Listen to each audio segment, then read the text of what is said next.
Манай сувгийн шинэ бичлэгийг олон улсын спортын компани хамтран хүргэж байна.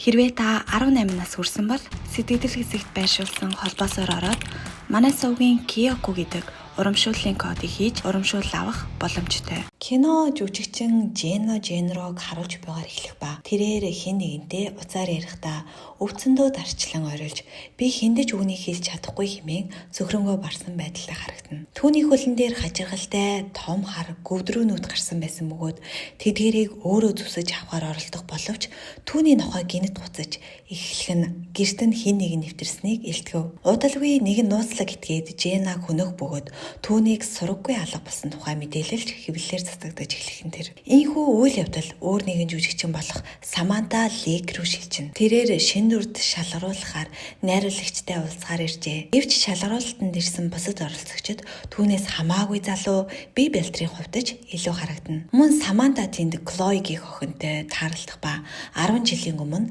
Саманта Клоинд асрагчаар ажилладаг байсан болж таарав. Ингээд шалгаруулалтын дараа Саманта гэртээ харих ба тэрээр хайрст үлд өвчтэй бөгөөд байнга им удаг нэгэн байлаа. Дараа нь тэрээр ваан сунгаа уйлж эхлэх ба учир нь тэрээр шалгаруулалтын комиссийнхны яриаг нууцаар бичиж авсан байсан бөгөөд тэд Саманта 40 настай эсвэл түүнтэй гэрээ байгуулахгүй гэж ярилцаж байжээ. Тэдний хэлснээрч болж Саманта дүрт тэнцсэнгүй.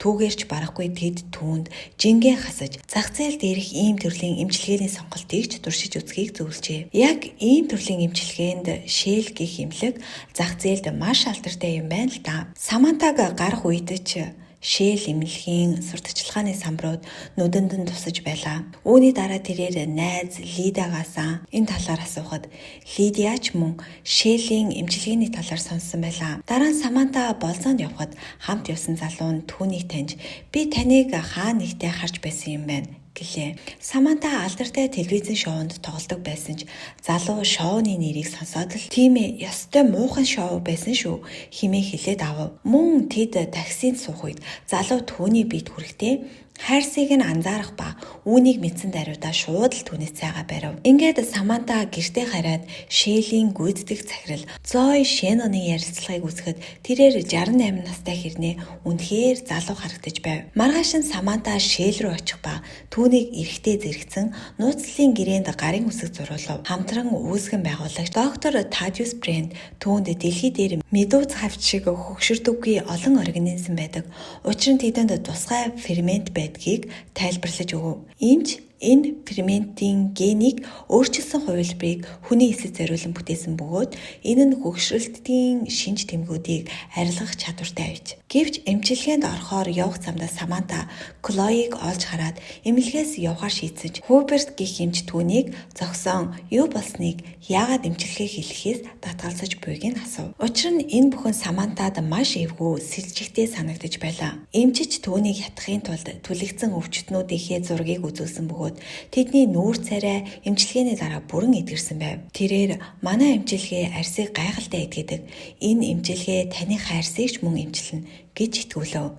Харин Саманта энэ аюултай юу гэж асуухад эмч энэ бол мэс засал тодорхой хэмжээний эрсдэл байлгүй яхав.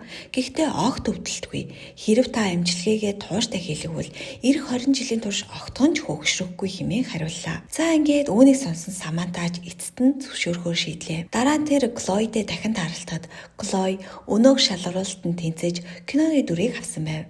Гэхдээ тэр муур эмэгтэйгийн дүрд тоглох болсон тул кинонд нь тоглож чадахгүй хэмээн ярив. Харин Саманта эмчилгээнийхээ талаар санаа зовж байгаагаа илэрхийлэхэд Клой түнд та намайг бага байхад усан сэлтийн хичээл дагуулж явдаг байсан да. Би үнэхээр айж байсан.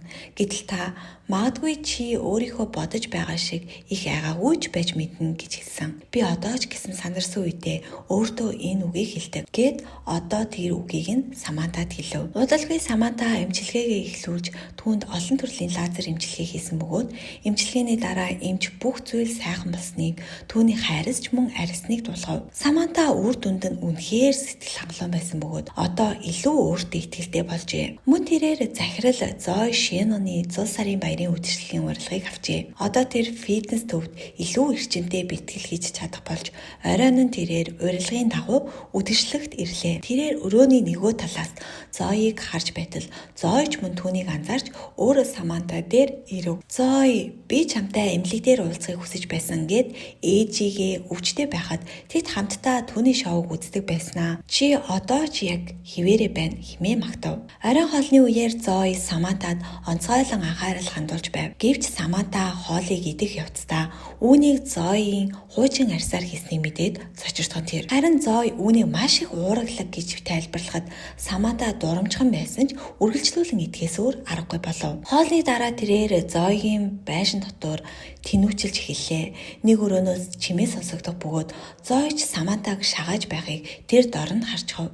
Саманта эвгүй байдалд орж би явах хэрэгтэй, би муураа хооллох ёстой гэсэн ч Зоё түүнийг явуулсангүй. Тэр эмчилгээний эхний сар миний амьдралын хамгийн хөвгчлөлтэй үе байсныг би санаж байна. Чамд тэгж санагдахгүй байна уу гэхэд Саманта тийм ээ хэмээн хариулав. Гэвч Саманта өөрийгөө энд байх эсгүй хүн.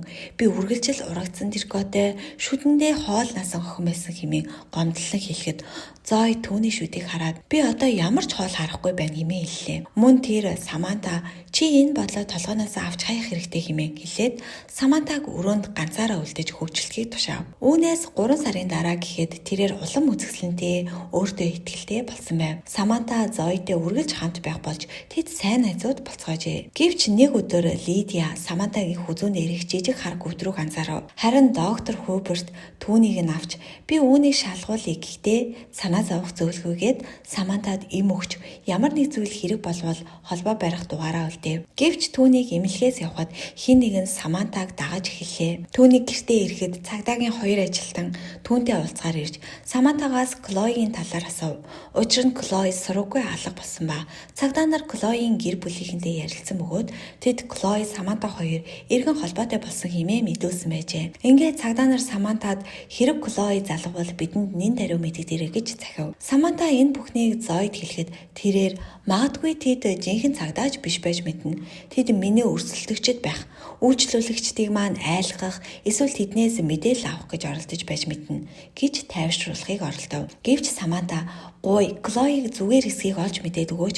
Тэгвэл миний сэтгэл амрах гээд байна" гэхэд Зоё "Мэдээж би тэгнэ" хэмээн хариулав. Гэвч яг тэр үед Саманта бугуун дээрээ дахин хар гөвдрөө гарсныг анзаарав. Тэрч бүхэл усанд орж байхдаа нуруунд ирэнч мөн эдгээр хар гөвдрөөнөд гарсныг олж харлаа. Мөн Саманта ямар нэг зүйл хагарах чимээг сонсож очиж шалгахад дарас асгарсан байхыг хараад байсан ч энэ түүний муурны хийсэн хэрэг байв. Яг тэр үед Самантагийн хутас дугарч Клои залган "Надад ямар нэг зүйл болоод байна. Тэд үргэлж ажиглаж байна" хэмээн сандарсан байдалтай хэлхэн тэр. Маргааш нь Самантагийн захтнаа уламд ордож эдгээр хар гөвдрөөнөд түүний хөлн дээрч мөн гарчээ. Саманта дүрээ бүтээхээр очоод гинэт хамтран тоглогч руугаа хар өнгөтэй зүйлээр бүүлжиж орхив. Дараа нь Саманта нүүр будалтын машиндаа зочирсон суугаад Зоё түүнтэй уулзгаар ирлээ. Саманта түүнд хар гөвдрөөнүүдээ үзүүлэхэд Зоё "Би үүнийг зохицуулна" гэж хэлээд Самантаг тэднээс давуулан гарав. Тэднийг Зоёгийн байранд ирэхэд Саманта эмч Хубертийг ажлаас нь халсныг мэдэгдэв. Мөн Саманта Клоигийн талаар асуухад Зоё түүнийг Парис руу нүүсэн гэж худал хэллээ. Зоёг өрөөнөөс гарах ойгоор Саманта угаалгын өрөө нууцаар орж өнөөх цагдаа нар руу залгав. Түүний гарах үед Зоё хэн рүү залгасныг асуухад Саманта "Би хинтэй ч яриаггүй" гэхэд Зоё түүний утсыг шалгахыг хүсв. Саманта "Би эмнэлэг явмаар байна. Чи яагаад намайг энд байлгахыг хүсэж байгаа юм бэ" хэмээн Зоёгоос асуухад Зоё "Чамд итгэж болох хүн хэрэгтэй" гэсэн Саманта одоо хэнд ч итгэхээ болсон байв. Ийхүү Зоё уурлан "Энэ буруу байна. Чи миний тухай огт бодохгүй байна. Хэрэв чи ийм байдлаар гарч явбал миний хувьцааны ханш брэндэд юу тохиолдох вэ гэж уурлаж гарав. Гэвч Саманта Зоёгийн нүүрлөө цай цацаад тэндээс цухтан гарлаа. Гадаад түүний найз Лидиач туслахаар ирсэн байв. Тэд хоёул Зоёгийн жолоожоос арайхийн цухтаж амжлаа. Гэвч Саманта замдаа Лидиаг машинаас болгож өөрөө өнөөх 2 цагдаатай уулзахаар яв. Харамсалтай нь тэдний ярианаас тэд хоёул Зоёд ажилладаг болох нь тодорхой болгон тэр. Тэд "Бид чамайг аюулгүй газар аваачиж имжээж чадна. Бид Клоигч мөн ийм шалтгаанаар хайж байсан юм" хэмээн ятгаж эхэллээ. Яг тэр үед Зоёгийн жолооч гадаа ирж байгаа нь харагдав. Харин Саманта угаалгын өрөө орох нэрийдлээр цухтаж таксинд суун цухтаж амжлаа. Автомат жолоодлагтай такси цагт ердөө 25 миль, хурдтай явж байв. Ийм хурдтай үед цагдаа нар Самантаг амархан гүйцэж чадах байсан ч тэд Самантаг гүйцэж төрүүлэх гэж оролдохдоо ачааны машинтай мөргөлдөж Саманта мултарч чадав. Дараа нь тэр шууд доктор Хуберт дээр очиж түүнд хар гүдрүүнүүдээ үзүүлв. Харин эмч бидэнд цаг бага байна. Эмнэлэг рүү явах хэрэгтэй гэсэн ч Саманта эндээ хийгэж тушаав. Хуберт Самантад өвчин намдаах юм өгч ванд холимог уусмал бэлтгэн Самантад амьсгалын баг зөвлөв. Тэр Самантаг уусмал дотор хэвтүүлэхэд Саманта өвцөндөө тарчилж байлаа. Гэвч өглөөс эргэтэн түүний бүх гүвдрүүнүүд алга болсон байв. Хуберт Самантад өглөөний цай авчирч өгөөд түүнээс уучлалтгүй миний мэддэггүй олон зүйл байсан гэж хэлв. Гэвч Хубертыг явсны дараа Самантагийн нүд Клоийн нэр бичээстэй эмийн савн дээр тусав. Саманта энэ талаар Хубертээс асуухад Клой ч мөн чамтай адил надаас тусламж гуйхаар ирсэн.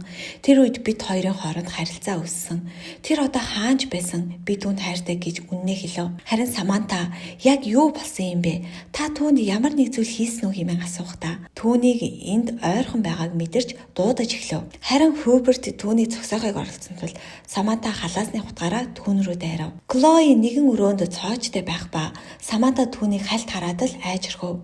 Ингээд түүнийг эргэж ирэхэд Хубертийг ч мөн хэн нэгэн хөнөөсөн байх ба дараа нь тэд Самантаг чуулгалав. Түүнийг ухаан ороход Shell компани өмгөөлөгч болон үүсгэн байгуулагч доктор Thaddeus Brand түүний өмнө сууж байв. Өмгөөлөгч Chloe-г аюулгүй байгааг тэд түүнийг эмчилж байгааг хэлээд эдгээр гаж нөлөөний талаар нууцлалын гэрээн дээр тодорхой дурдсан байсан гэж мэдэгдэв. Гэвч Саманта нууцлалын гэрээг огт тоосонгүй.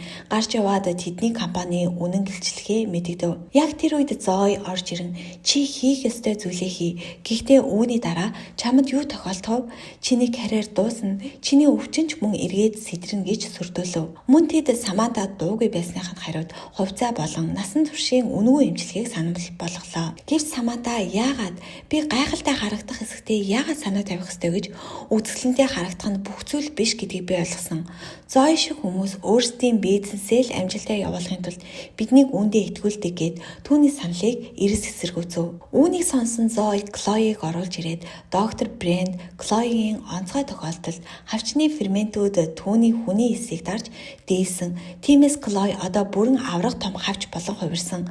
Түүний хувьд клиник дээр байх нь илүү дээр хэмээн тайлбарлав. Энэ үед Chloe Самантаг харж байв. Гэтэл Zoe шилийг хагарахгүй гэж бодсон ч Chloe хаглан гарч ирж доктор Brand болон өмгөөлөгч хоёрыг хөнөөж орхиход Саманта ч айсандаа тэндээс цуглаа. Саманта тэнд цоочтой байсан Лидияг олж түүнийг суллах боловч яг тэр үед Zoe-гийн жолооч гарч ирсэн ч Chloe мөн л түүнийг хөнөөж орхив. Zoe цахилгаан зохиолагч байран Самантаг хайж чамайг кинонд тоглуулсан хүн бол би.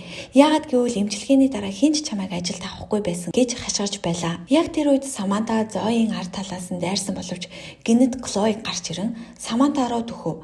Харин Zoe Chloe-оос цутаж шилэн хорог дотор нуугдлаа. Гэвч Chloe системийг хасаах ба Zoe Самантагийн нэрийг зөвхөнгөө баран хашгирсаар байсан ч Саманта түүнийг хоргон доторх лазерт шатхыг хүйтэн цэвдгээр харж зогслоо. Үүний дараа үйл явдал цаг хугацааны хувьд урагшлана. Саманта жүжигчний ажлаа хийсээр байлаа. Тэрээр Shell компанийг дэлхийн нийтэд илчилжээ. Shell компани ашигтай ажилласаар байсан ч Саманта гой сайхны эдгээр хуурамч стандартад санаа тавихаа бүр мөсөн болжээ. Хоолч түүний шүдэнд тэгэлсэн хിവэрэ байсаар энэхүү кино маань төгсөж байна. За ингээд кино таалагдсан бол сувгтаа лайк болон subscribe дарж дэмжихээ битгий мартаарай.